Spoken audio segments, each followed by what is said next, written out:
que a internet cai. Cara, já foi a terceira vez, eu acho. É a terceira vez isso. Quando a gente toca nesse assunto do TCU, do mensalão, da bonificação por volume, a conexão cai. É incrível isso. Mas vai lá, Max, a gente não vai desistir, não. Então o que acontece? Voltou, né? Isso. Esse é um método perfeito, né? É um meio perfeito para você fazer corrupção. Por quê? Vocês lembram, né, dos nomes dos publicitários? Por que tinham tanto publicitário no esquema do mensalão? Né? Tinha um grande nome lá, que agora não tá me falhando aqui a memória, né? De um publicitário do esquema do mensalão. Por quê? Porque você pensa o seguinte: você combina com o Banco do Brasil, por exemplo, tá? O Banco do Brasil dá o dinheiro para a agência. Só que você, que está no Banco do Brasil, já tem ali uma amizade com o cara da agência. Então eu falo, vou te dar 1 bilhão. E aí você põe aonde? Né? Isso aconteceu também com a Caixa, aconteceu com vários aí. Tem várias operações da PF, se vocês buscarem, todas citadas também lá na revista de novembro, explicando isso aí. Então você faz o seguinte: você pega o dinheiro daquela estatal, põe na agência de publicidade, que você já conversou com o cara antes, e ele vai botar quase tudo na Globo. O que vai acontecer? Se você botar 1 bilhão na Globo, volta 10%. Se você botar 1 bilhão, você vai ter o quê? Retorno de 100 milhões. E aí, meus caros, esses 100 milhões não é mais dinheiro estatal. Porque você ganhou da Globo. É dinheiro de uma empresa privada. Então você transformou o dinheiro público em dinheiro privado. Já não pode mais falar, em teoria, de corrupção. E aí o que acontece? Aí esse agente publicitário pegava esse dinheiro e distribuía. E distribuía com os parlamentares, com quem quer que fosse, que já tinha previamente acordado.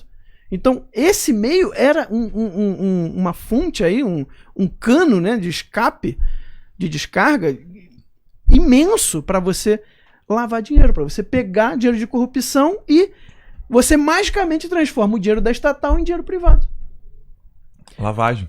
E aí, lavagem, pensei isso agora, é lavagem. E aí, de dinheiro, de recursos públicos, né? Pois é. Uma coisa impressionante. E aí o TCU falou isso. Esse dinheiro não é estatal mais. É dinheiro privado. Do Banco do Brasil, dinheiro do Correios. Lembra do negócio do Correios? Né? Dinheiro do Correios não é mais estatal, porque foi passado para a agência, que passou para a Globo e voltou da Globo.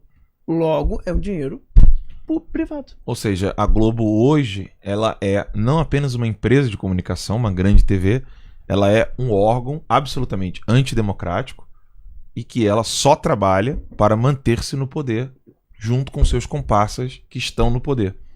Ponto final. E ela quer mantê-los todos lá. E aí por que só para terminar, cara. E por que isso não deu certo? Porque o plano era bom. Né? Apesar de que a Ana Reis, né, se eu não me engano, ela retroagiu uma lei, né? Que a lei foi criada depois e ela disse que coisas que foram feitas anteriormente estavam naquela lei. Só pra explicar, né? O Max tá falando bom no sentido de ser efetivo. Né? Bom para o propósito, exato, né? Para o propósito. Exato. Porque há uma genialidade do mal também. Sim, há uma genialidade do mal. E esse esquema é genial. Se você pensar nisso. É claro que não tô falando da moral da coisa, que é terrível. Sim. E é por isso que a gente está denunciando. Agora, o Joaquim Barbosa não caiu nessa história. Sim. Ele botou, o PF falou, não. Foi o único. Não aceito. O que explica agora, agora, Paulo, olha o tamanho da dimensão de um simples ato do presidente, onde ele dá liberdade ao time de futebol para poder fazer a transmissão ao vivo. Né? Olha a profundidade dessa decisão do presidente que ninguém na imprensa vai falar para você. Exato, tem um aspecto aí, eu acho que depois dessa explicação muito bem dada, é claro, aí, né? Eu já vi a matéria lá, não é assunto da minha área, assim, de me aprofundar nisso, eu vi a riqueza, o que está presente ali, eu acho até vale a pena, tanto a matéria, outros veículos, até com os devidos créditos, obviamente, nós vamos fazer isso também no Crítica Nacional, a partir das informações disponibilizadas pela revista, propagar essa informação, que é o tipo de informação que vocês trouxeram já em novembro, lá na revista e agora aqui, que boa parte do público desconhece. Isso é fato. Sim. Até nossos seguidores. Até nossos seguidores, que envolve assim, um conhecimento mais cuidadoso digamos assim, da parte interna, de como funciona o internals, né? Do mercado publicitário. Né? Agora, isso que você falou da questão da dimensão e da relevância dessa decisão do presidente, eu acho que eu até acredito, acho uma pena que no contexto, na atual situação política do país, com uma variedade de temas que estão até mesmo angustiando boa parte dos apoiadores, ele não foi apreciado na sua devida dimensão. Eu acredito eu. Negócio de futebol, né? Pra quem gosta, é legal, coisa do povo, isso aí, tudo bem, valeu. Vamos para o próximo assunto. Eu percebi um pouco desse feeling, né? Inclusive entre apoiadores, né? Sim. A questão aqui, né, não é você gostar ou não de futebol. Eu acho que, obviamente, embora brasileiro a maioria gosta, eu gosto, enfim, sim, mas não é essa a questão. É perceber o seguinte, como que o Estado brasileiro, e aqui remonta um pouco aqui a muitas das coisas que são afirmadas regularmente aqui, como que se criou uma relação de natureza promíscua entre o Estado brasileiro e segmentos, óbvio que não todos, obviamente, num segmento até, eu diria até minoritário, de grandes grupos econômicos, e explica, por exemplo, a briga, a batalha heróica travada pelo agora ex-ministro Abraham Weintraub, por exemplo. Então, isso que nós estamos assistindo, esse exemplo envolvendo a coisa, que é uma área muito específica, muito técnica, admito, né, que é muitos de nós aqui, inclusive dos apoiadores, do público nosso, tanto aqui do Terça Livre e de outros veículos, não tem necessariamente uma familiaridade, e até por não ter, não enxerga a dimensão. Isso reforça, eu acho, aquilo que é o significado último do governo Bolsonaro, e explica as dificuldades pela qual o governo vem passando. Porque a missão do governo Bolsonaro, é claro, a missão ampla, mas uma delas é exatamente essa. Eu não sei qual câmera, olha, eu estou habituado aqui, ali, só para me habituar. Aqui é tudo mais sofisticado, né? Entre aspas, né? Por favor. Sofisticação, entre aspas, aqui, enfim. Qual que é? Essa que tá com a luzinha aqui? Isso, beleza.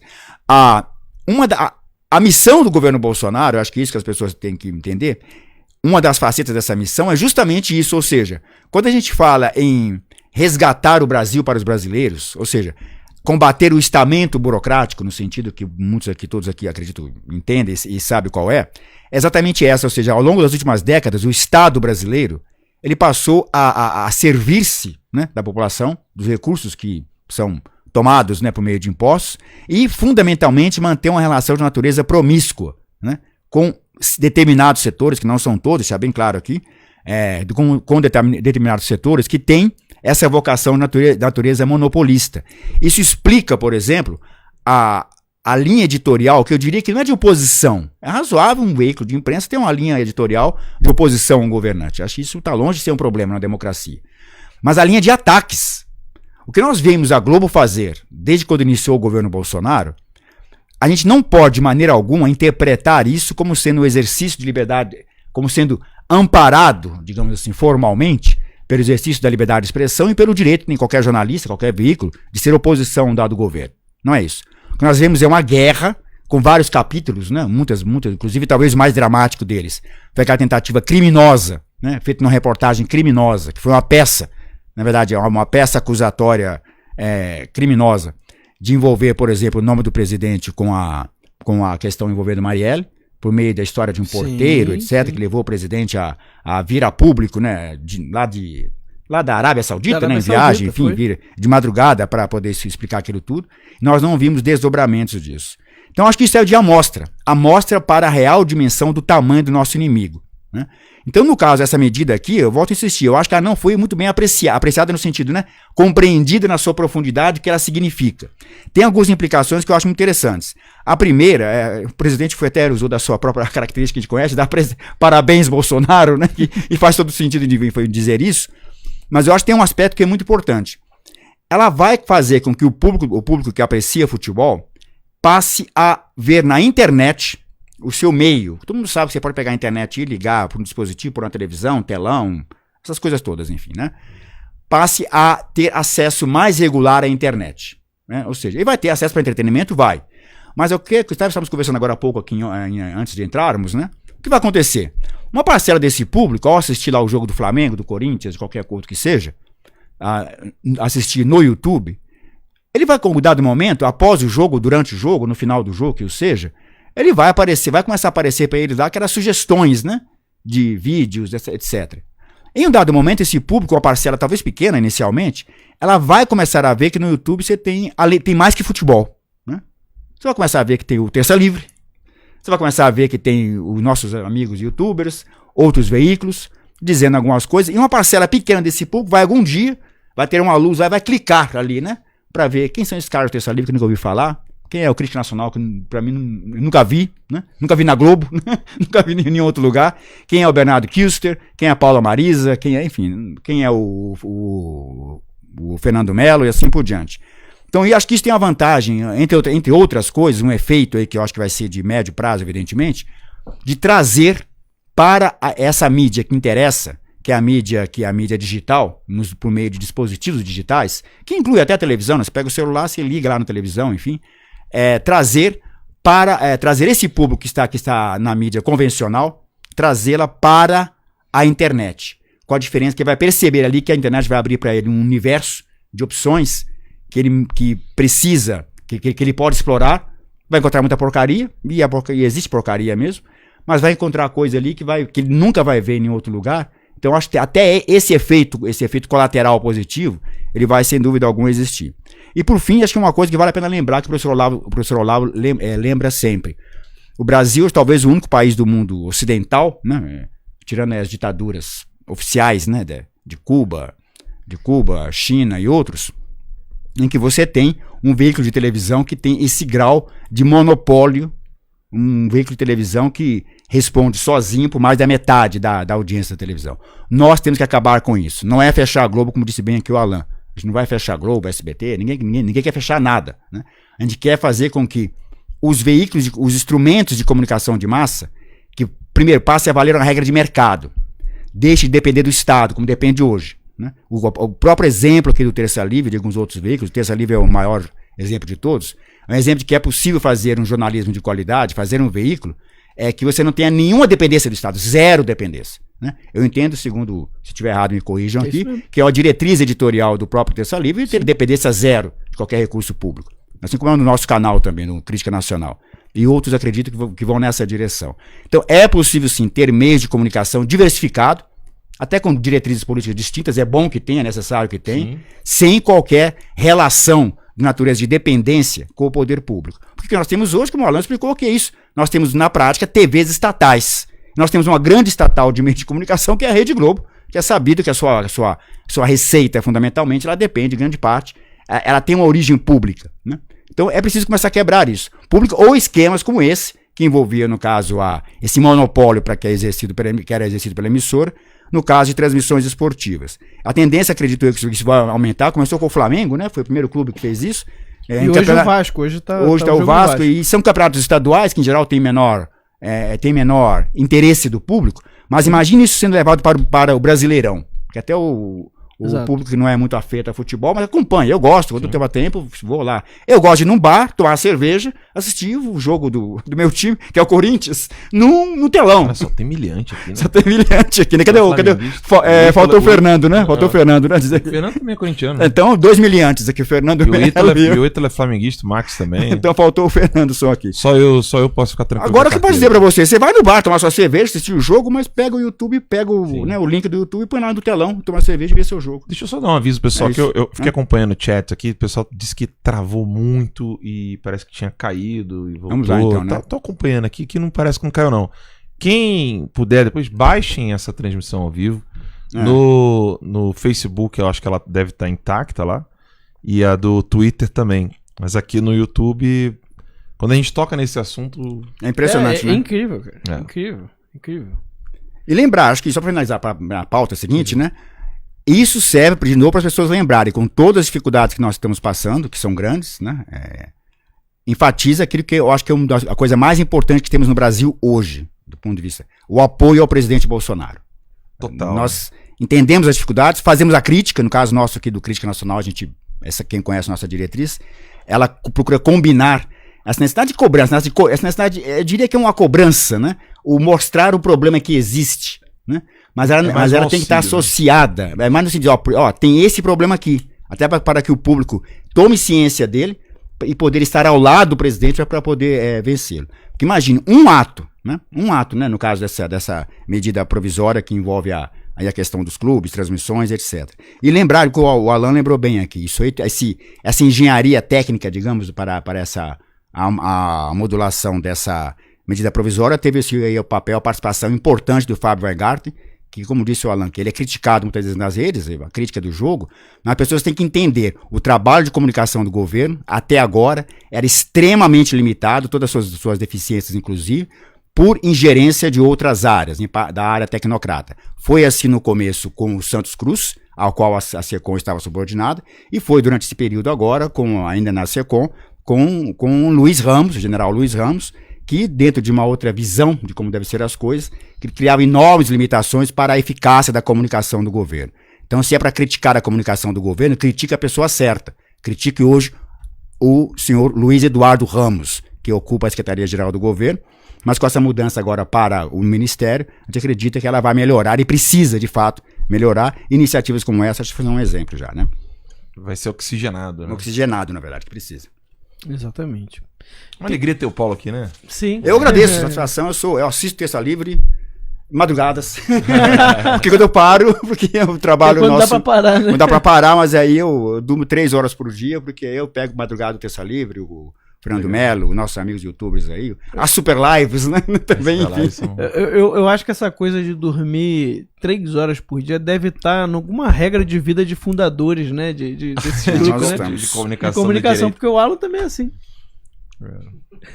Exatamente. Então a nossa pegada é essa, porque a gente tem aqui... Não dá pra descansar, não. Não dá pra descansar, e é importante, acho que todos os veículos assistirem-se também, né? O público.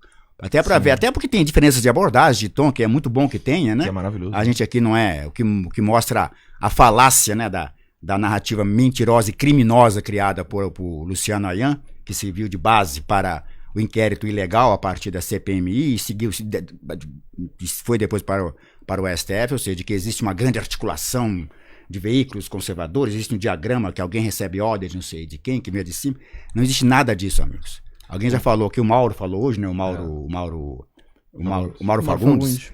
E nós temos afirmado também, tivesse a direita 10% da organização que estão nos atribuindo, a coisa seria muito diferente. A gente não tem, é importante ter claro, estou aqui hoje com um convidado, agradeço muito ao Alan e os demais, mas não existe essa coisa combinada. A única coisa que fizemos combinada recentemente, e foi feito explicitamente, foi um manifesto, né? Que nós divulgamos, iniciativa aí aliás, quero dar o mérito aqui, quem ocupou-se de fazer isso, de procurar os veículos, foi o Christian De Rosa, do site Estudos Nacionais. Que é excelente. Que é um excelente site, por sinal. Nós trazemos notícias do conteúdo dos Estudos Nacionais regularmente aqui nas nossas transmissões também. E nós conversamos entre nós, fizemos um documento assinado pelos jornalistas. Foi o único. A única iniciativa que foi realmente assim, nós sentamos, conversamos entre nós, concordou-se com o conteúdo, e aquele manifesto dirigido respeitosamente ao presidente da República, no que diz respeito em relação ao inquérito 4781, ele foi divulgado nos principais veículos. Então de resto, os veículos são independentes, têm diferenças entre si, que são saudáveis, que são boas, algumas são diferenças até mais acentuadas, digamos assim, no que diz respeito à leitura do cenário político e o curso de ação a tratar, e é isso que é na nossa direita. Ela é isso, ela tem essa diversidade palavra terrível, diversidade, ela virou, mas ela tem essa variedade. De abordagens, e é isso que o público vai, a partir dela, fazer suas escolhas, e é isso que é assim que tem que ser. Né? Agora, então, Paulo, antes da gente passar para a próxima pauta, eu gostaria de salientar um aspecto que é importante nesse fenômeno futebol, BV, Globo, etc. A discussão saiu da política. Saiu daquele consumidor de G1, daquele consumidor de CNN, daquele consumidor de jornal impresso, daquele consumidor de canais no YouTube, daquele consumidor de revistas digitais online de direita.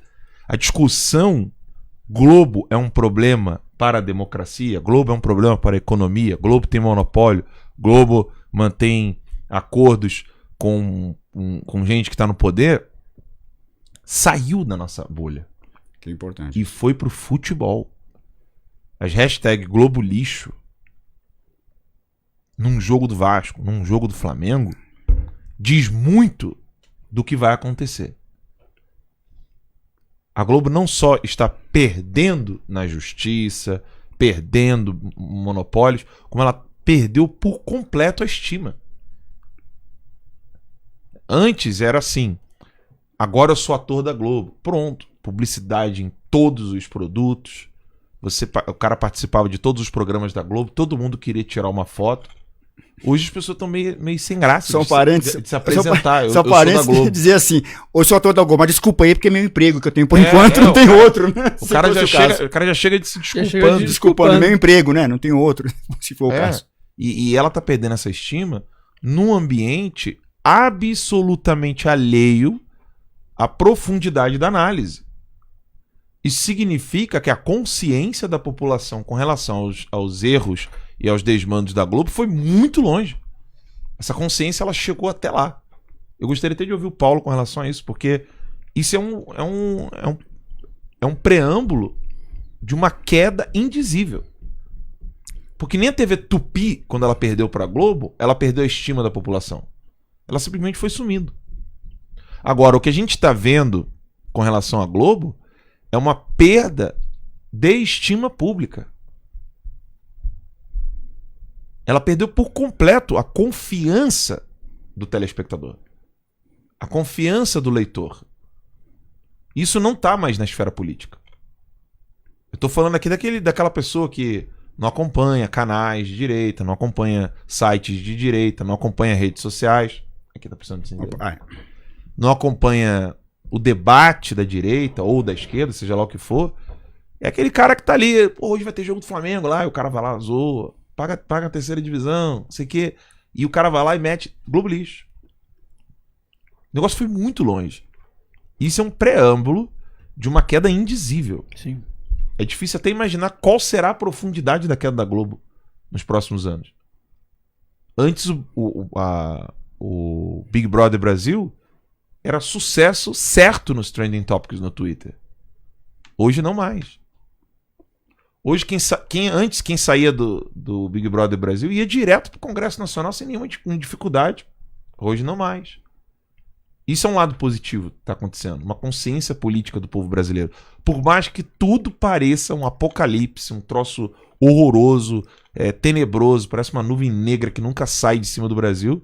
Só que o que está acontecendo por debaixo do tecido social, sabe, essa convulsão que vem de baixo e não de cima, ela tá se avultando, ela tá ganhando força, ela tende a quase parecer um vulcão.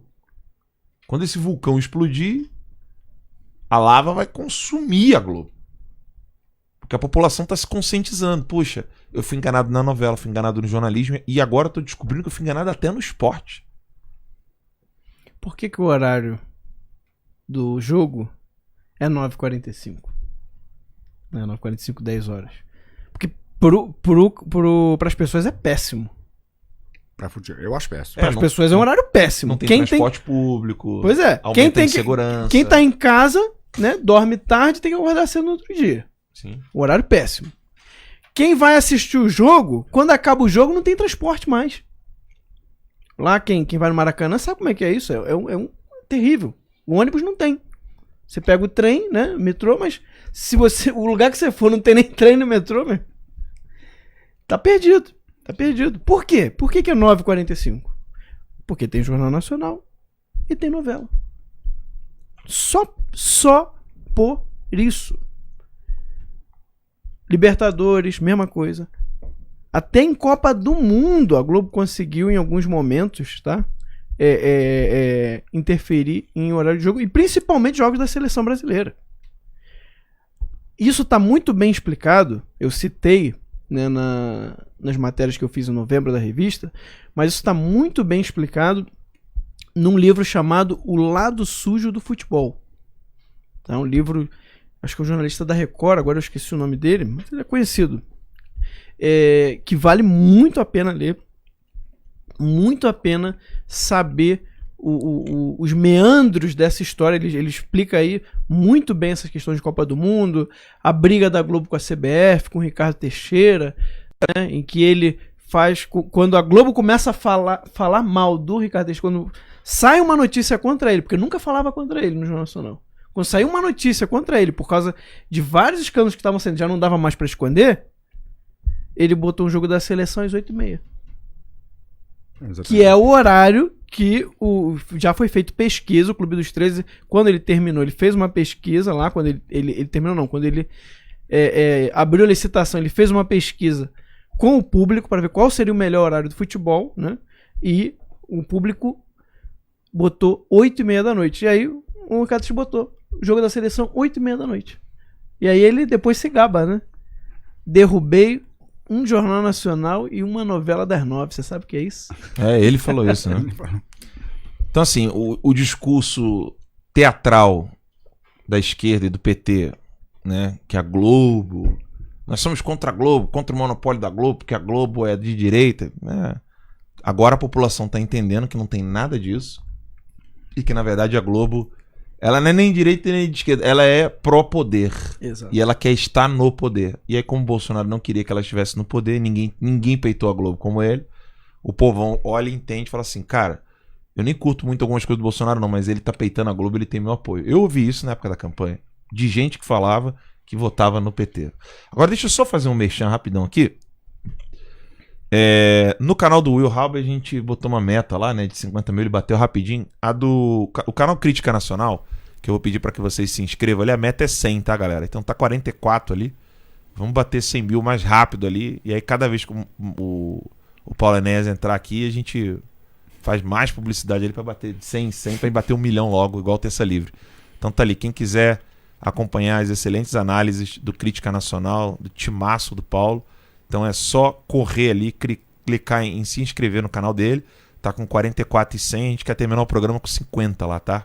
Então vamos todo mundo correr, se inscrever no canal dele lá, enquanto a gente tá fazendo esse programa maravilhoso aqui com a presença do Paulo Enéas e as análises dele. Obrigado aí, conto com vocês, 100 mil até o final do programa. Vamos lá, Max. 50, Obrigado, Alan. 50. Não, 50 não, 50 é mole de bater. 50 a gente bate 2 segundos, eu quero 100. 100 mil até o final do programa? Opa, um desafio. Obrigado, Alan. Mas eu aproveito para lembrar para quem ainda eventualmente não está inscrito aqui no Terça Livre, por favor, faça o favor. Passou de 1 milhão, né? Já. Não sei se está 1 milhão e tanto exatamente, né? Não sei, então bota uma meta aí também. Então você inscreva-se também no Terça Livre. Se você ainda não está, faça isso, por favor. Mas Alan, só um parênteses que você falou agora, eu acho que vamos de novo, que a gente tem sempre a obrigação moral, no meu entender, de render, né, a homenagem, o reconhecimento ao valor ao valor do trabalho do professor Olavo de Carvalho.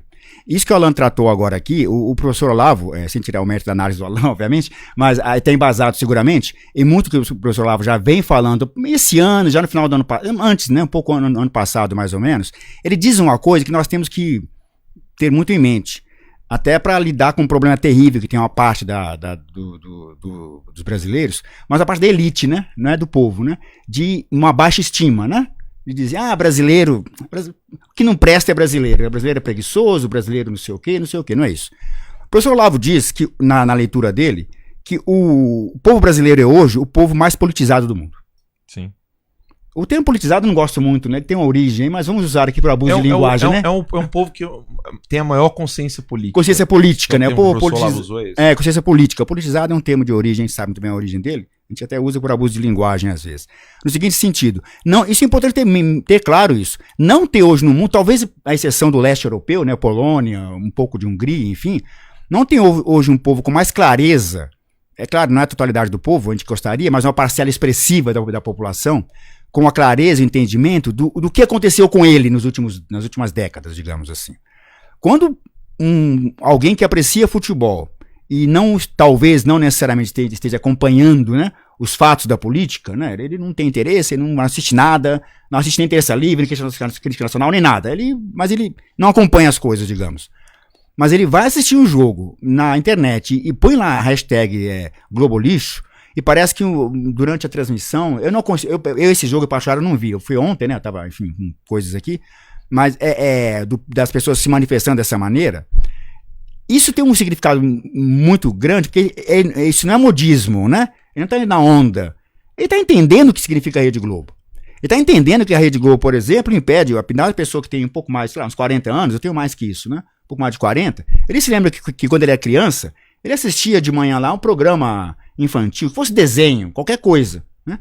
Ele sabe que hoje de manhã tem Fátima Bernardes falando com conteúdo de programação, que na verdade é um conteúdo que, eu vou usar aqui por abuso de linguagem também, um conteúdo doutrinário, né? No sentido negativo da palavra, que agride a inocência das crianças, por exemplo. A pessoa tem que se dar conta disso. O seu filho hoje não tem mais programa infantil na televisão. Se quiser, você tem que procurar canais aí pagos de a cabo, coisas do gênero. Então, entender as novelas, né, as programações artísticas, está cada vez mais claro que elas têm por objetivo ela não é trazer um conteúdo ficcional literário, né? É sim usar o pretexto de um conteúdo ficcional pretensamente literário para fazer o que nós chamamos aqui na rede de lacração, né? Ou seja, é de você carcar uma agenda ideológica, né? Então, eu acho que mesmo a pessoa que não está familiarizada com o dia a dia da política, que é diferente, né? O que falou o presidente, o ministro, não sei o que, isso, em que seja, ele está começando a perceber isso. Então, essa reação da torcida, ou do público que acompanhou o jogo, entender o que significa, eu acho que talvez foi assim, do ponto de vista de longo prazo, vai ser assim, a iniciativa, em termos no caso do governo, que teve instrumentos para isso, que vai ter uma das maiores implicações. Porque as pessoas vão começar agora a entender, toda vez que o cara for no bar, no dia do jogo do Flamengo, do Corinthians, do Vasco, do Santa Cruz, que o seja, e ligar o celular lá, o dispositivo, ligar no telão, tomar cerveja e ver o jogo do seu time pela internet, sem ter que aguentar a voz, não posso falar o nome das pessoas aqui, acho que pode dar problema, né? Do locutor A ou B da Rede Globo, ele vai entender que isso aí aconteceu por causa do governo Bolsonaro, iniciativa do presidente, que entende e que isso, no caso, é para entender a dimensão disso. Então, acho que isso aí isso é uma coisa que a gente vai entender melhor ainda, até acredito. Vamos analisar melhor no longo prazo aí as implicações desse tipo de iniciativa, né? Então é isso.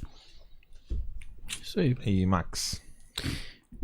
Tem uma notícia, né, que saiu na terça-feira e que estava sempre aqui na pauta, que a gente, como tem tanta coisa acontecendo, né, a gente acabou não conseguindo falar, né? Então, a OAB, né, vocês lembram que a ONU se manifestou contra o projeto das fake news, né? E isso aí já foi até assim, caraca, os caras pegaram pesado mesmo. O cara da ONU percebeu o problema do projeto das fake news, e a mesma coisa surpreende muita gente. A OAB se manifesta contra os inquéritos ilegais, inconstitucional do STF, né? Ela divulgou na terça-feira uma matéria dizendo que tem visto com preocupação os recentes casos de desrespeito às prerrogativas da advocacia nos inquéritos conduzidos pelo STF. A OAB se refere à apuração dos atos antidemocráticos e às fake news. Os advogados relatam que não estão tendo acesso aos autos do processo. A OAB vê em estado de alerta essa questão da falta de acesso aos autos dos inquéritos e seus desdobramentos. Isso vai contra tudo que se construiu de positivo até aqui sobre um processo justo e equilibrado. Contra, inclusive, o que o próprio STF cravou como súmula vinculante número 14, reafirmada recentemente por ocasião do voto do ministro relator Edson Fachin, na análise de constitucionalidade do próprio inquérito, disse o Procurador Nacional de Defesa das Prerrogativas, Alex Sarkis. O caso da prisão do jornalista Oswaldo Eustáquio, sem que fosse garantido a seus advogados acesso aos autos, é um flagrante desrespeito às prerrogativas. A prisão, realizada no dia 15 de junho, foi pedida no âmbito do inquérito que trata da realização de atos antidemocráticos. No caso dessa prisão, entrei pessoalmente em contato com o advogado do preso, que, por estratégia profissional, optou por não acionar a OAB, baseado na crença de que seu cliente será posto em liberdade o quanto antes. Ainda assim, estamos em contato permanente com o mesmo e apostos para agir, caso necessário, afirmou Sarkis. A OAB argumenta que é fundamental o respeito à presunção de inocência e ao devido processo legal.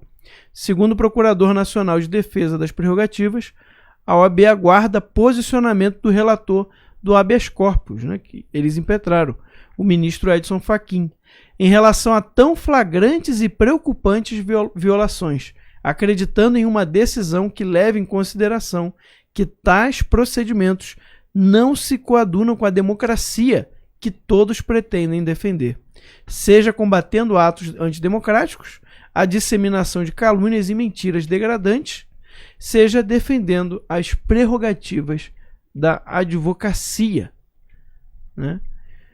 Então tá aí, né? Tem mais coisas aqui, mas eu conversei acho mais interessante. Eu conversei com alguns juízes no Brasil, né, perguntando, vem cá, que solução pode ser dada, né? E todos eles falaram, olha, nenhum deles quer se identificar, nenhum, são vários. Todos eles falaram, há uma ditadura no STF. Não há solução jurídica. É inadmissível o que está acontecendo e só tem uma solução política. É o impeachment do Alexandre de Moraes. Porque ele é quem está à frente desses desmandos todos, né? Então, não há nenhuma solução jurídica. Tudo foi esgotado, né? Tudo, absolutamente tudo. E assim, não tem o que fazer. É uma insegurança jurídica que eu já havia denunciado, na verdade previsto no ano de 2018, fazendo análises de como seria o governo Bolsonaro. Porque o que impede uma maior participação de democracias livres em parcerias com o Brasil? Uma vez que você tem Guedes, você tem Bolsonaro, você tem Ernesto, você tem Tarcísio, você tem, enfim, esse time aí. O que impediria um país de democracia livre, Israel, Estados Unidos, né, Reino Unido, etc., no caso da Inglaterra, né? O que impediria?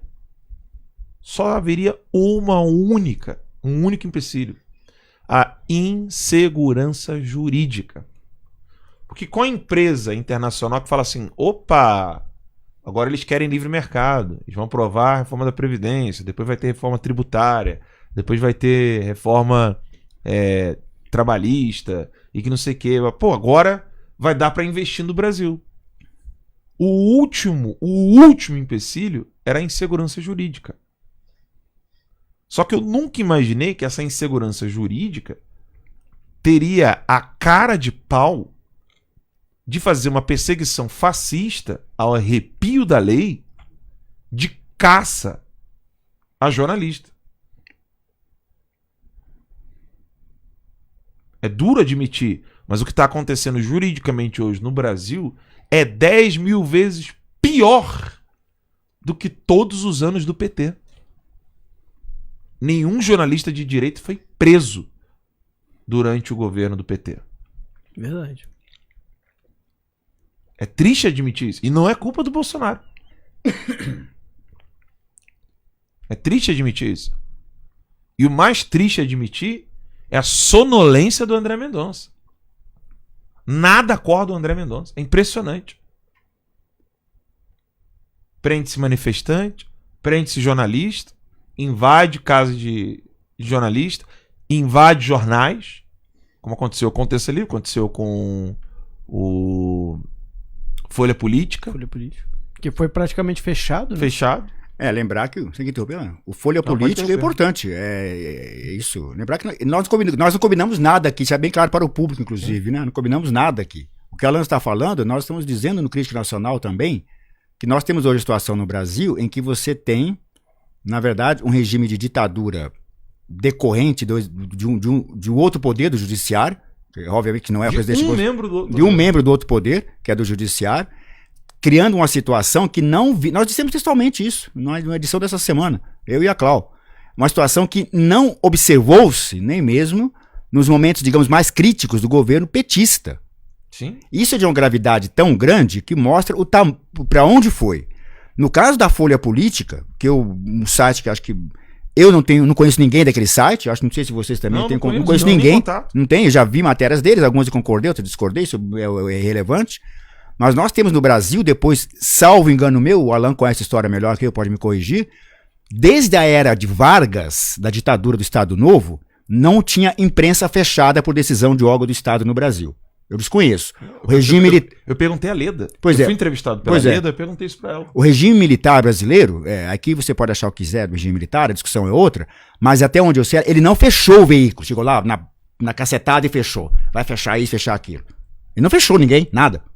Pelo contrário, a imprensa tinha uma liberdade, até para a esquerda fazer sua agenda por meio dos veículos. O Pasquim. O Pasquim nasceu. O Pasquim, por exemplo, era uma fábrica de memes. Nascida com a grana vinda, inclusive, do Estado, Exato, né? Vinha com regime. dinheiro do próprio regime militar e nunca foi fechado. Então, exemplo, nem do regime Giraldo militar. era membro do Partido Comunista Chinês, o próprio Paulo Francis. Exato. Estava ali no Pasquim. Qual a sua religião? Ele dizia, né? Trotskista, né? Inclusive, né? Do Paulo Francis, né? Que depois, obviamente, teve uma história que todos conhecem. Então, nós não tivemos, desde a era Vargas, pra você ter uma ideia da gravidade, um veículo de imprensa fechado por decisão de um órgão de Estado. O Folha Política, eu dou muita ênfase a esse, que eu acho que ele é muito simbólico. O simbólico foi real, né? Aconteceu com as pessoas é um marco, lá. Né? É um marco, porque as pessoas que viviam daqueles equipamentos, produziam vídeos de qualidade até, tinham equipamentos, enfim, toda uma estrutura para produzir uma produção em grande volume de conteúdo noticioso. Ele foi, na prática, fechado por decisão do ministro do STF.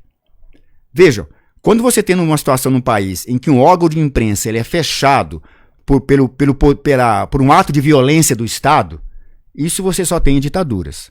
Então, no caso, é sempre importante lembrar, no caso do Folha Política, eu deixo claro aqui que eu não conheço os editores, o proprietário, eu posso até eventualmente discordar de grande parte das coisas que eles publicam, não sei, eu vi uma coisa ou outra, achei interessante, não é isso que está em questão.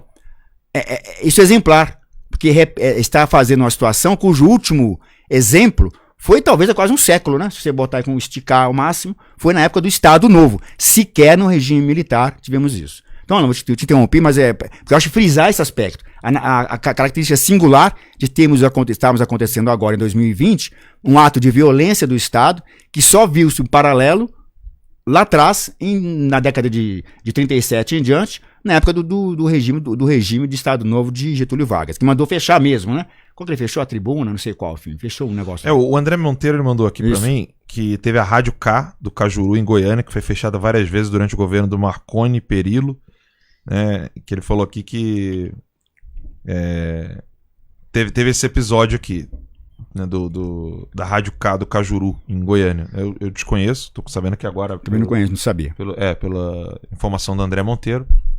Mas, enfim, é grave o que está acontecendo e não é sinal de ditadura, é ditadura de fato. Não tem um potencial de transformar-se numa ditadura. É uma ditadura de fato. Só que, óbvio, no imaginário das pessoas, ditadura, todo mundo sabe o que está acontecendo. Não. Quantas vezes eu conversando com pessoas da Venezuela, até no aeroporto de Nova York, eu não falo que sou jornalista, não falo nada, fico ali fazendo umas perguntinhas ou outras. As pessoas não têm noção de que há uma ditadura de fato. Tem muita gente que tem noção. Outros não, acham que são só desmandos, é só uma ação aqui a colar separada, isolada, mas nem todo mundo sabe que tem uma ditadura acontecendo. Sim. Né? Infelizmente é assim que uma ditadura se mantém. A gente tá chegando a já as 2 horas aqui de programa, né? Já deu, já? Já passamos das 2 horas. O que a gente alcançou lá no Crítica Nacional lá? Pô, 47, vocês também... Vamos atualizar. Não, até apareceram as mensagens aqui, mas de novo agradecendo aos novos inscritos, agradecer ao Roland também pelo Jabá. Então a gente ficou lá até bater 50 aqui. Pelo Jabá. Falta 3 mil ali. Max, tem uma notícia que eu te mandei aí na pauta, que foi um tweet do... Meu Deus, Ai, rapaz. O autor daquele livro lá. Se pegar o livro lá, para aquele azulzinho lá em cima. Lá. Luiz Astorga, pronto. O Astorga. Meu Deus. Um tweet do Astorga falando de um assunto internacional que eu não sei se você colocou na pauta, Max. Eu coloquei lá no grupo de pautas. Você botou agora, né? Eu gostaria que você lesse aí um pouco para a gente. Da BBC gente... que você tá falando. Exato. Só isso aí pra gente terminar. Então tá bom. Enquanto o pessoal vai se inscrever lá no canal do Crítica Nacional, falta pouco pra gente bater 50 lá, pelo menos. Vamos se inscrever lá, pessoal. Lê pra gente. Você pode até botar aí, ó. Se chegar a 50, sai o Xandão aí, né, pra galera. Se chegar a 50, a gente bota o funk do Xandão aí. Ghislaine Maxwell, a ex-namorada de Jeffrey Epstein, presa em escândalo de abuso sexual de menores. Isso foi há 5 horas atrás. Rapaz, isso aqui pode dar... Então vamos lá, lê. Ela é acusada de colaborar no esquema de abuso de menores de Epstein, ajudando a recrutar e preparar vítimas sabidamente menores de idade. Relatos na imprensa dão conta de que ela foi presa em New Hampshire, nos Estados Unidos, e deve comparecer a um tribunal federal ainda nesta quinta-feira, dia 2. Isso, hoje. Uau. Maxwell já havia negado anteriormente qualquer envolvimento ou conhecimento da conduta de Epstein, que morreu na prisão. Morreu com muitas aspas.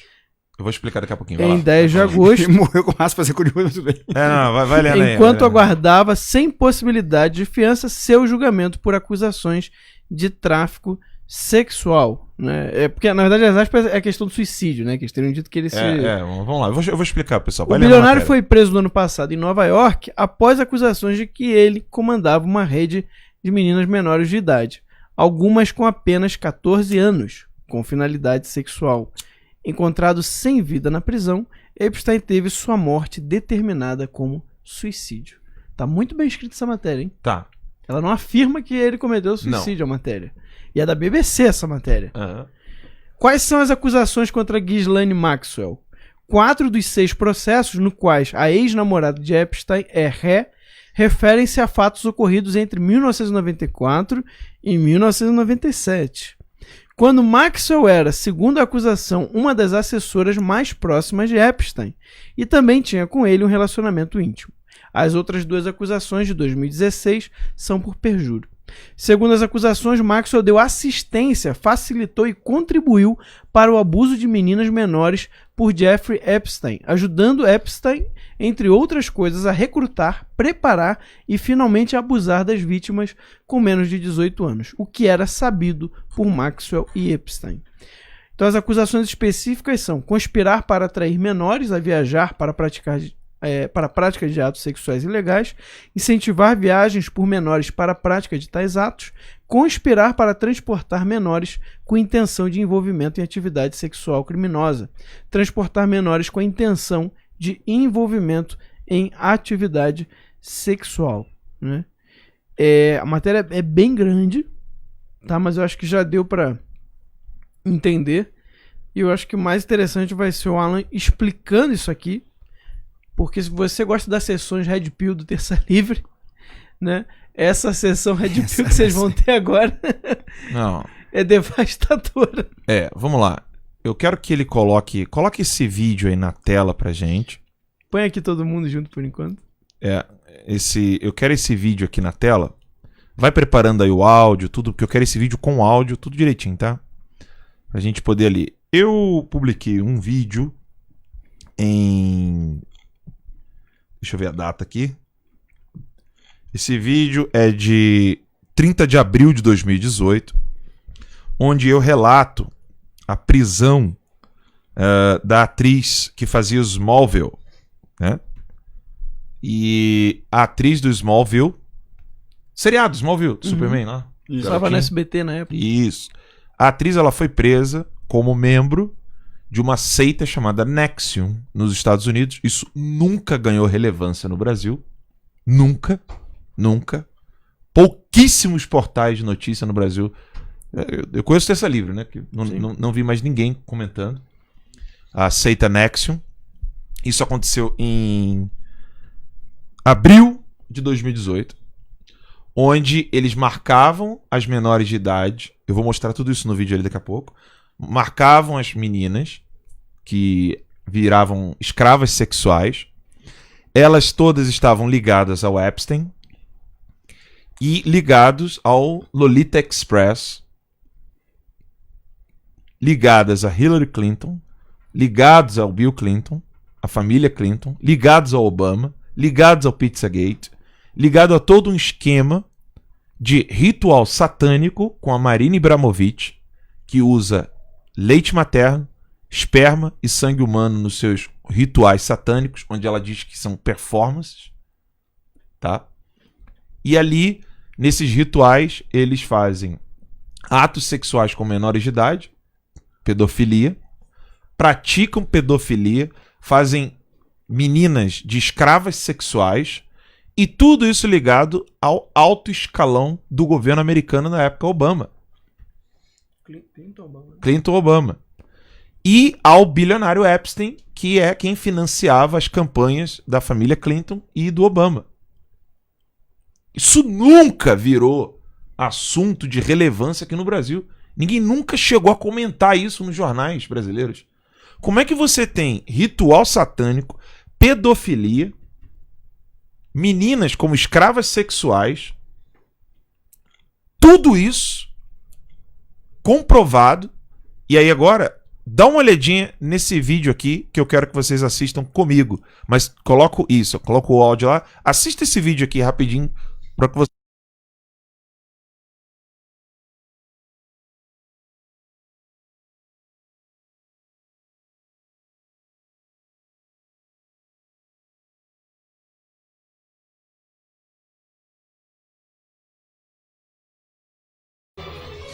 Teve um probleminha aqui no áudio. Diminui o som. Teve um probleminha aqui no áudio que não pegou. Será que a gente consegue consertar aí? Não. Me dá o mouse aqui, eu conserto. Dá o mouse aqui que eu conserto. Isso aqui eu não quero deixar de mostrar pra vocês, não. Isso é muito grave. Isso é pra vocês entenderem o tamanho da corrupção. Cadê o mouse? Tá onde? Saiu agora do Breitbart aqui também, pra lembrar essa informação. Nos Estados Unidos tem de monte essa informação. É só aqui que não. Mas eu quero mostrar isso aqui pra vocês, para vocês entenderem a gravidade. Eu vou só corrigir aqui. Eu vou corrigir aqui, pronto. Agora sim. Dá pra dar play ali? Tá aí no... Dá o play pra mim, só pra ver o negócio.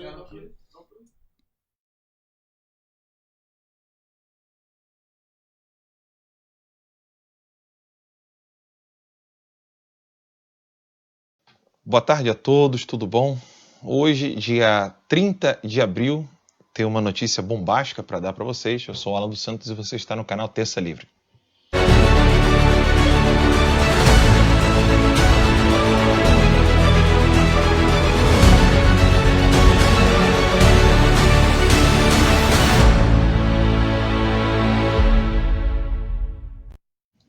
Quem que não era fã aí do Smallville, né? Lembram desse seriadinho aí, Superman lá novinho e tal? Nesse seriado você podia lembrar dessa menininha loirinha que tá ali do lado dele, né? A atriz Alison Murk, né? Lembram dela? Pois bem, essa atriz aí, ela foi presa junto com o palestrante Keith Raniere, né? Respectivamente ela nos Estados Unidos e o Keith no México, acusados de envolvimento com uma seita que fazia mulheres escravas sexuais, né? Quero mostrar aqui para vocês a fotinha desta menina sendo presa nos Estados Unidos, né? Recentemente. Isso ocorreu hoje, né? Na verdade, ontem ela foi presa. E esse aqui é o Keith Raniere. Tá vendo aí a fotinha dele? Olha aqui mais uma fotinha do Keith para que você fique familiarizado com tudo isso, né? Pois bem, essa atriz aí, né, junto com esse cara, foram presos. O caso começou a ser investigado em outubro do ano passado e ainda há suspeita de tráfico de mulheres e crianças, conforme as investigações. A seita tem um nome, ok? É a seita NXIVM. E dentro dela uma sociedade secreta chamada DOS, que recrutava mulheres para serem escravas sexuais de políticos poderosos e americanos influentes. É muita gente envolvida, pelo que a gente pode observar. O caso envolvendo a atriz de Smallville, né, a Alison Murk, não pode ter o foco apenas na participação dela em uma seita perversa que escraviza mulheres e crianças, pois estamos falando aqui de uma rede internacional de tráfico de pessoas em função de perversões de poderosos influentes que mandam e desmandam nos meios políticos, econômicos e culturais, tanto nos Estados Unidos como no mundo, né?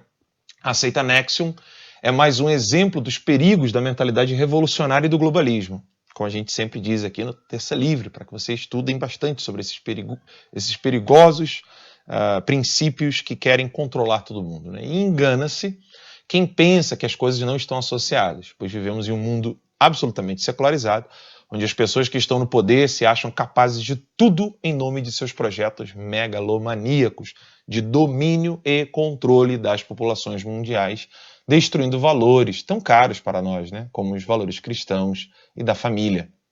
Alison Murk por mais nefasta que seja a sua participação nessa seita, ela é um peixe pequeno, há de concordar comigo, certo? Dentro de uma rede que tem cadeia de comando. E até mesmo aquele que é tido como o chefe dessa rede de tráfico de mulheres e crianças, o palestrante Keith Raniere, aparece, conforme as investigações, como um rostinho de fachada. Denunciado em outubro do ano passado, como já dissemos, a Nexium adotava mais uma dessas pseudo-filosofias e ideologias de busca da felicidade plena. Raniere era um dos atores e foi preso no México. Um dos players, né? Mas estamos falando aqui de uma organização criminosa que atraía mulheres, milhares de pessoas nos Estados Unidos por meio de cursos e palestras para dentro de um grupo chamado DOS, que nada mais é que uma sociedade secreta que marcava mulheres a laser e as oferecia como escravas sexuais, como vocês estão vendo aí na imagem, né, da Alison e uma mulher marcada. Mark é um braço disto, já que há uma irmandade com conexões que levam figuras do alto nível da política e de corporações como os fundos fiduciários das herdeiras Sea Grant, Sarah e Claire Bronfman.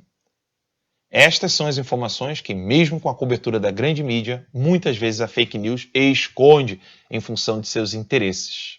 Eu quero mostrar aqui para vocês a fotinha, mais uma foto das mulheres sendo marcadas, né, a laser por essa seita, para que você veja quão nefasta ela é. E falando em Bronfman, né, esse carinha que está aí na ponta, recebeu até medalha do Bill Clinton em 99. A fake news está escondendo, né, como que esses membros do alto escalão dessa organização, incluindo Nancy Salzman e as irmãs Bronfman, são membros da fundação do ex-presidente Bill Clinton. O Edgar Bronfman, que está aí na foto que vocês estão vendo, recebeu de Bill Clinton a Medalha Presidencial da Liberdade em 1999. E eles estão ligados à Clinton Global Initiative. Né? Então, deixa eu mostrar mais fotinhas aqui do envolvimento dos Bronfman com os Clintons. Né? Esse aí é o Bronfman, novamente, com o Clinton, e aqui ele recebendo a medalha presidencial, a medalha de honra, a medalha da liberdade. Essas aqui são as irmãs envolvidas no caso, as irmãs Bronfman. Tudo isso é muito sério, né? A gente precisa realmente analisar isso com muita seriedade, por isso eu quero continuar explicando para vocês qual é o perigo disso. A família Bronfman possui ainda laços com a família de banqueiros Rothschilds. Diante do alto volume de recursos que essa seita movimenta, os questionamentos que precisam ser feitos no sentido de descobrir quem está por trás dessas figuras e agora aparecem na mídia, incluindo a atriz, que pagou 5 milhões de fiança, né? É este o questionamento que precisa ser feito. Concorda comigo que isso não é pouca grana? Né?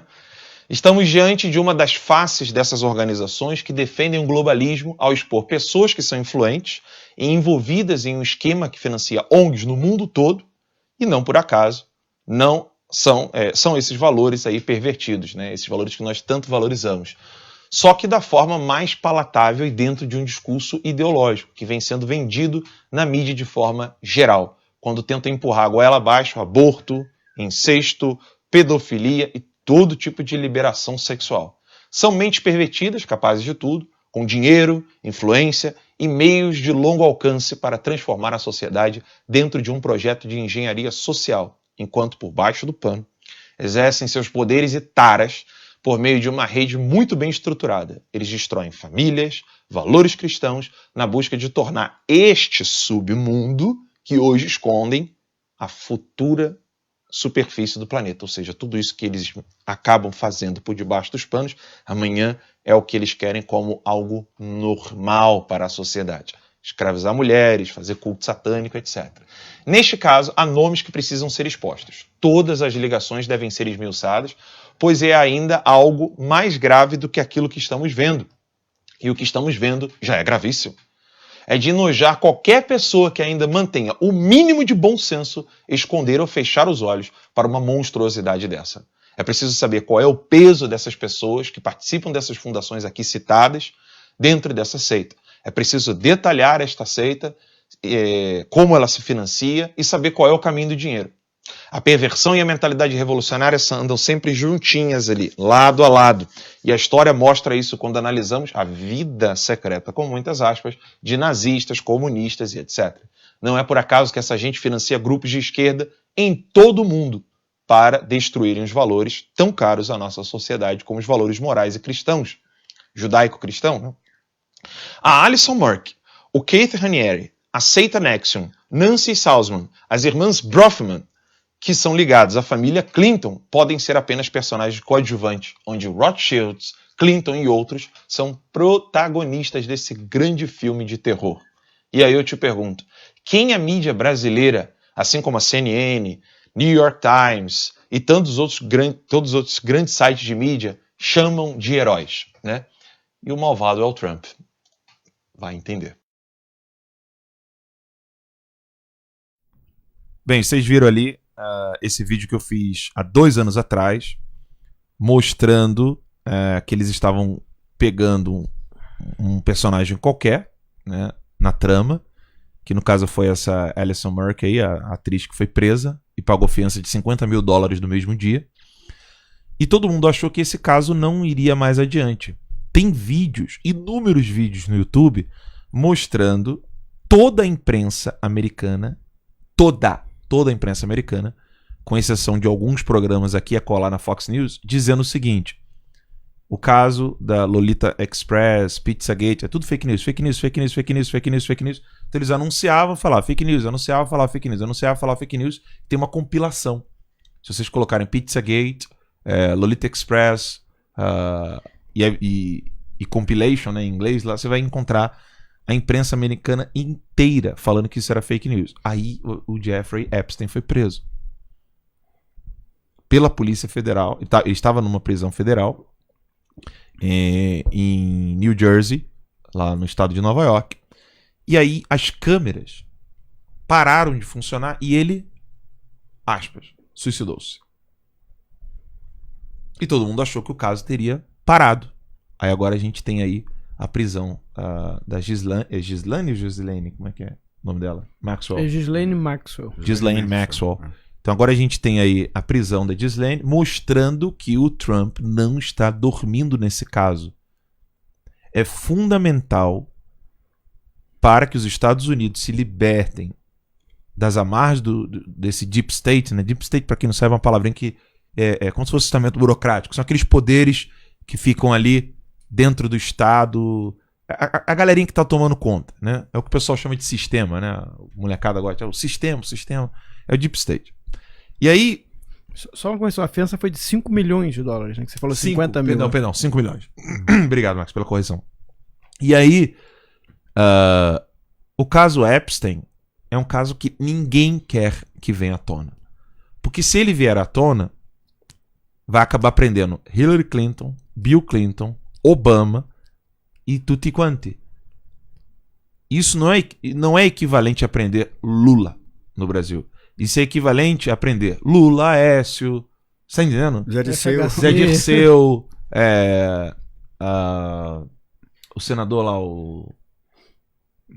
você falou do Zé Dirceu e o senador... O Ciro Gomes, enfim. Não, o Ciro do PPDT. Renan Calheiros, o próprio Ciro. Seria equivalente, inclusive, chegar na Suprema Corte Brasileira.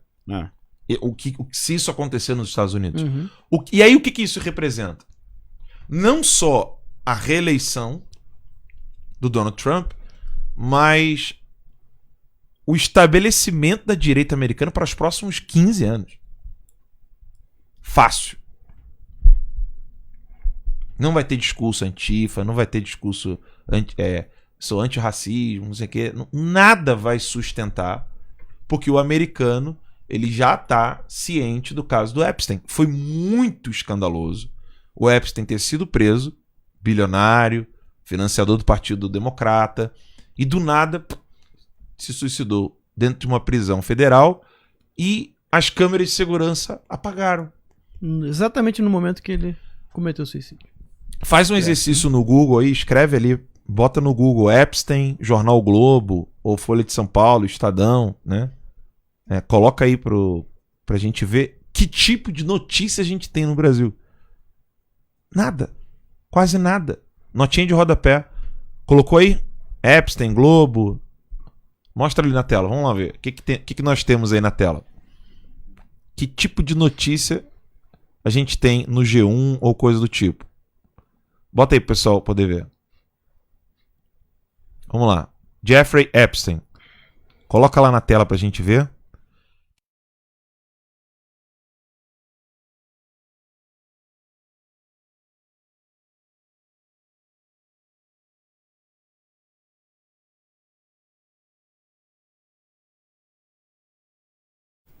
Que tipo de matéria a gente tem? Ó, tem uma da Ghislaine ali no G1. Vamos ver o que a Globo tá falando da Ghislaine e do Jeffrey Epstein. Joga pro ladinho ali pra gente.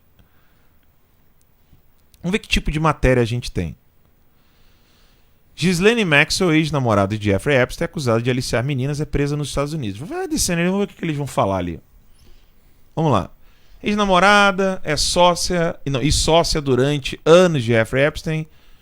Um acusado de abusos sexuais que morreu em agosto de 2019 foi presa no estado de New Hampshire nesta quinta-feira, acusada de ajudar a aliciar meninas menores de idade que foram abusadas por Epstein. Agora está todo mundo afirmando que foram abusadas por Epstein, mas até que Epstein morresse, todo mundo dizia que ele era acusado de, né? Suspeita, né? O FBI prendeu Maxwell pela manhã na cidade de Bradford. É Bradford, dali? Isso mesmo? Tô longe aqui. Ela deverá ser levada a uma corte ainda nesta quinta-feira. Aquilo ali que você leu da BBC, né? Aí vai descendo ali pra gente. Vai descendo ali. Vamos lá. Não tem nada demais aí, tá vendo? A promotoria de Nova York afirmou que vai anunciar as acusações. Parece que saiu alguma coisa ali no jornal, em algum jornal da Globo. Promotores federais afirmam em documentos legais que ela seduziu e fez com que vítimas menores de idade viajassem a residências de Epstein em diferentes estados. Isso aí é o Lolita Express, tá? Que era o nome do avião que eles usavam para poder fazer essa viagem dessas meninas. Vai descendo. Veja que ninguém toca no nome da Hillary. Isso chama atenção, né? Ninguém A matéria... toca. Você quer interromper? Vai descendo, não, vai descendo. Deixa o Paulo falando. Vai lá, fala. Desculpa. Observe que a matéria... no caso é o Globo, isso aí, né? G1. Eles, para o público brasileiro médio, digamos, ela vai ser vista como um caso isolado de um sujeito milionário, esquizofrênico, qualquer coisa que o seja. Eles não conseguem linkar esse fato, que seria que é apresentado apenas como uma notícia criminosa comum, digamos, com aquilo que ele realmente representa. O que isso representa de verdade, que o Alan vai discorrer melhor sobre isso que eu. Que é o seguinte, aquilo que o próprio Alan falou agora no vídeo de 2018, que eu até lembrei, eu vi esse vídeo lá no Terça Livre, eu lembrei a decoração ali com a bandeira imperial, enfim. Que é basicamente o seguinte, é entender que a perversão e mentalidade revolucionária, elas andam juntas. E esse andar junto não é só por um imperativo ou ausência, é por um imperativo amoral, digamos. É porque faz parte do entendimento da mentalidade revolucionária a negação de toda qualquer moralidade, aquela que nós abraçamos. Então, para que uma abordagem noticiosa desse fato ela tenha alguma relação com a verdade, ela tem que estar associada à descrição do fato com aquilo no qual está inserido, que é a natureza última do Partido Democrata, que nós repetimos sempre aqui, e aqui no Terça Livre também seguramente. Ou você entende o Partido Democrata como sendo o maior partido de esquerda do mundo, o partido que é uma comparação que talvez, não sei se vocês vão concordar aqui, que eu diria, fazendo um paralelo aqui com o Brasil, seria o que existe de PT e PSOL, mais ou menos, numa fusão, né? Com diferenças aí, talvez com diferenças circunstanciais menores, mas ele essencialmente, o Partido Democrata, ele é fundamentalmente o resultado de uma fusão hipotética de PT e PSOL. Ele é isso para os Estados Unidos, e também isso permite fazer um paralelo do que foi a importância da vitória de Trump e da vitória de Bolsonaro aqui no Brasil. Porque estamos derrotando tanto a vitória de um quanto de outro, no caso dos Estados Unidos com Trump e aqui o Brasil com Bolsonaro, ela representou uma tentativa, o início, né, a bem da verdade, de um processo de tentativa de destruição de um esquema criminoso, associado à esquerda, que vai contra, que ele não é apenas corrupto, ele não é o problema apenas da corrupção, embora a corrupção seja o grande problema. É um esquema que está ligado a um projeto de poder que tem base muito bem fundamentada, que remonta desde lá da escola de Frankfurt e outros, que é a destruição fundamental dos nossos valores.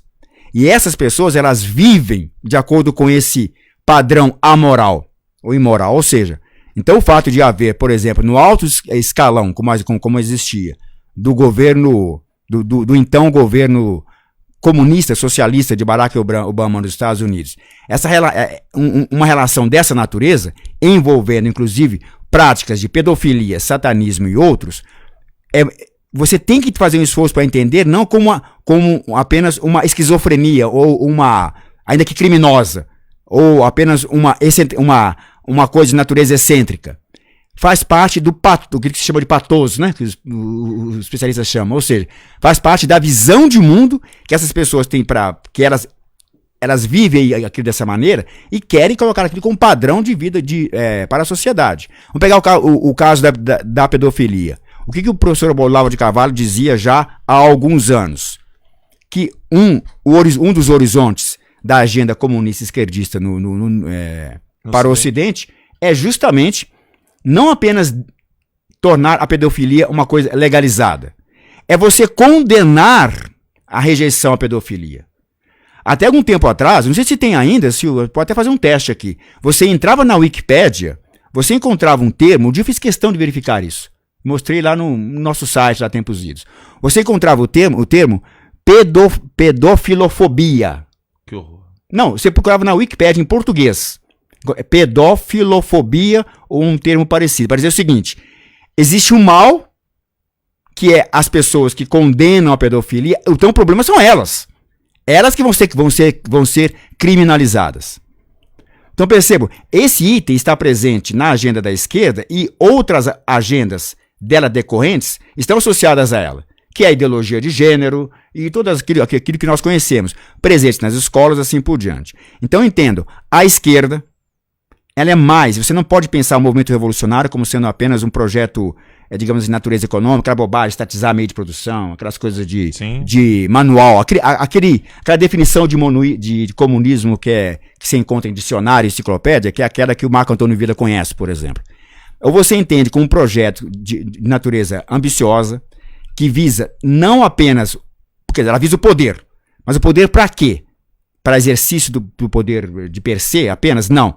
É para mais do que exercício de poder. É para você fazer uma profunda modificação na nossa sociedade. Uma modificação que vai na direção contrária a tudo aquilo que acreditamos que nos é mais sagrado e mais caro, que é a família, a proteção da infância, a proteção, a igualdade de direitos no sentido substantivo de homens e mulheres, assim por diante. Então é isso que representa a esquerda. E ela é poderosa. Onde ela é mais poderosa no mundo é nos Estados Unidos. Tanto que chegou ao poder com um muçulmano, ao que tudo indica, não nascido nos Estados Unidos, que por pouco não levou os Estados Unidos a uma situação desastrosa, horrível, com todas as implicações geopolíticas no Oriente Médio, inclusive, uma série de coisas, enfim. E é isso. O que são essas pessoas? Elas são isso mostrado pela reportagem. Ou seja, é gente envolvida com satanismo, com pedofilia, e por trás disso tudo, os grandes, né, poderosos figuras do mundo dos chamados metacapitalistas, gente com recursos infinitos para isso, e com braços, né, tentáculos dentro do Estado, a ponto de, no caso dos Estados Unidos, conseguir ter seus braços também dentro do FBI, seguramente, né, para poder apagar lá o momento, né, apagar as câmeras, né, desligar as câmeras, do momento que seguramente Epstein foi assassinado. Alguém entrou lá e apagou o sujeito. E ponto final. O nome disso chama-se queima de arquivo. Queima de arquivo. Fez uma queima de arquivo. E ponto final. Então, amigos, lidar com a esquerda é isso. Por isso que a gente insiste muito esse paralelo de Trump e Bolsonaro. É por isso que a imprensa tenta o tempo todo, né? Ela tenta fazer ela tenta atritar, né? Criar narrativas atritosas em relação a Trump e Bolsonaro, que ambos, com as características, diferenças dos países, etc., nós lidamos com o inimigo comum, o inimigo fundamentalmente da nossa civilização, dos nossos valores morais. Isso é mais do que combater corrupção, é mais do que aquele discurso da isento left, né? Não, aquilo que a gente conhece, ou seja, não se limite a entender a superfície. Entenda que o objetivo da mentalidade revolucionária é mais do que apenas o exercício do poder de per se. Ele é de uma mudança completa, ou para usar as palavras de Hegel, né? Não, de Marx, no caso, né? É a destruição, da Marx da Escola de Frankfurt, o Alan vai me corrigir aqui, é a destruição de tudo aquilo que existe. Marx, né? É do Marx, né? A destruição de tudo aquilo que existe para, a partir da cinza da destruição, criar-se algo novo. Como é que se destrói? Se destrói dessa maneira mais terrível possível. Os valores religiosos, a pedofilia, a nossa moralidade, e é isso que a esquerda quer. A escola de Frankfurt pegou isso como um dogma, né? Um dogma, praticamente. É de Karl Marx. É de Karl Marx, exatamente. Então, olha a gravidade de tudo isso que nós estamos vivendo, né? Então, você tem um caso de pedofilia envolvendo satanismo, mortes, assassinatos, tudo isso envolvendo o alto escalão de bilionários americanos, envolvendo o Partido Democrata nos Estados Unidos. E no Brasil, você viu ali, né? A gente abriu o G1 para vocês. Não há uma menção de que o Epstein é um dos maiores, um dos maiores financiadores da campanha do Partido Democrata. Aí eu pergunto para você que ainda, né, tem aí algum respeito pela imprensa brasileira ou a imprensa americana, que eles são os fake news. Agora você entende por que eles querem calar os canais de direita. Onde que você teria análises, leituras, notícias com relação ao Epstein, Partido Democrata, Hillary Clinton? Eu coloquei fotos na época. Não é assim no Brasil? O cara não tira foto com o Bolsonaro e não é responsável por matar Marielle? Não é assim que funciona? Uhum. Então, como é que o cara é condecorado por Bill Clinton, as irmãs dele são presas, envolvendo toda essa investigação em relação ao Lolita Express, etc. E como é que não há nenhuma relação? No Brasil, você tirou foto, eles botam a matéria, ligado a fulano de tal. No Brasil, você conversa com as pessoas no WhatsApp e se você é de direita, é associação criminosa. Você é do gabinete do ódio. Agora, e eu digo mais, tá? Isso aí tem braços aqui no Brasil. Ninguém mais comentou, por exemplo, o áudio do PC Siqueira falando de pedofilia. Morreu. Abafou. Isso mostra duas coisas muito tristes. Uma, como que a imprensa está comprometida a esconder certos assuntos. E dois, como a nossa sociedade ainda é extremamente insensível a casos tão horripilantes como pedofilia. É triste, mas um país que tem casos de pedofilia, infanticídio, aborto e membros da Suprema Corte querendo calar as religiões, isso deveria ser motivo para que a população inteira parasse e falasse: olha, a gente cuida de economia, corrupção, etc. daqui a pouco, porque isso aqui é muito grave. Que tipo de corrupção você pode vencer se você tem pessoas na política envolvidas, ou possivelmente envolvidas, porque eu não conheço nenhuma de fato, né? Mas assim, se ninguém investigou o que está acontecendo em relação à pedofilia, em relação ao aborto, infanticídio, isso sim tem. Políticos que defendem o infanticídio indígena. Que país pode se manter de pé numa situação dessa? Que corrupção você pode vencer? Que prosperidade econômica você pode ter? É impossível. Agora, isso mostra, de novo, repito, dois aspectos muito tristes. Primeiro, a seletividade da imprensa ao querer dar ênfase a Queiroz, né, com musiquinha de plantão, e casos de pedofilia que ficam simplesmente abafados.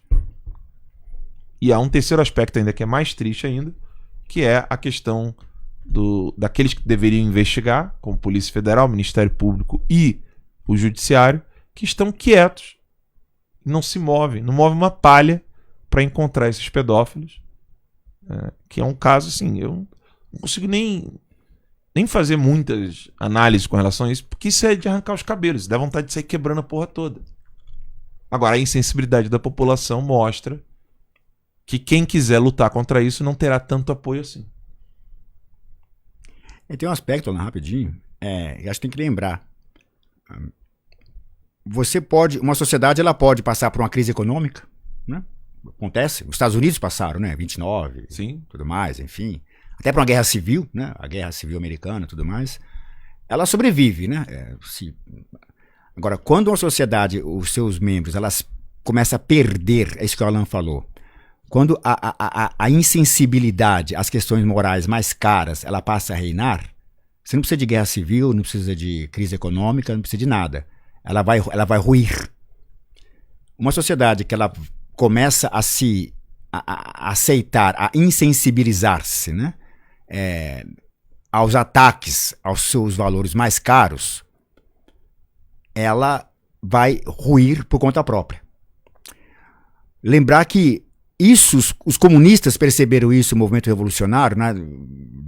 Na verdade, Stalin percebeu antes, né? O professor Olavo explica lá, enfim, mas isso adquiriu forma, assim, em dado momento, com a escola de Frankfurt. A gente enfatiza muito isso aqui, eu não sou nenhum especialista, tem pessoas até que estudam profundamente isso, vocês podem aprender mais, eu recomendo, a começar pelo professor Olavo de Carvalho, mas o que eu fui obrigado a aprender, para dizer alguma coisa de útil aqui, é importante entender o seguinte: combater a corrupção é importante, combater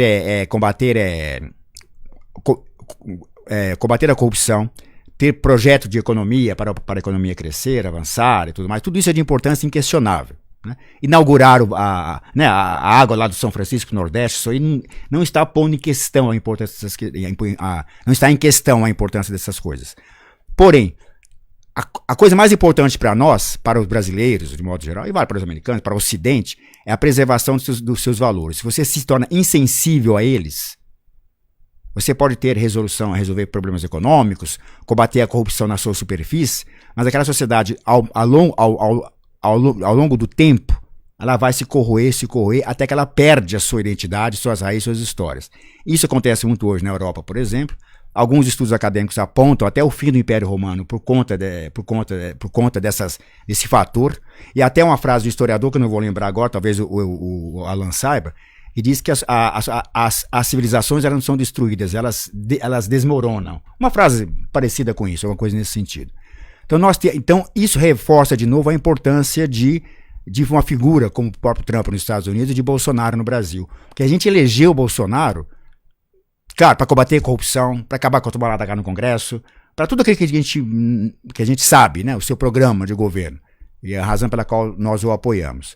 Mas o sentido último da vitória de Bolsonaro foi justamente o resgate, isso que a gente chama de agenda conservadora, que é você entender que esses valores caros estão sendo roubados, né, principalmente aqueles que atingem a estrutura básica do núcleo, aquela que é a estrutura básica da sociedade, que é o núcleo familiar, e que isso é objeto de engenharia social, de uma ação deliberada, de uma ação feita pelos meios de comunicação, por televisão, por novelas, etc, mas também por ação própria daqueles que estão na estrutura máxima de poder, como foi o caso, por exemplo, na época do governo Obama, do governo Obama, com o caso envolvendo Epstein e outros.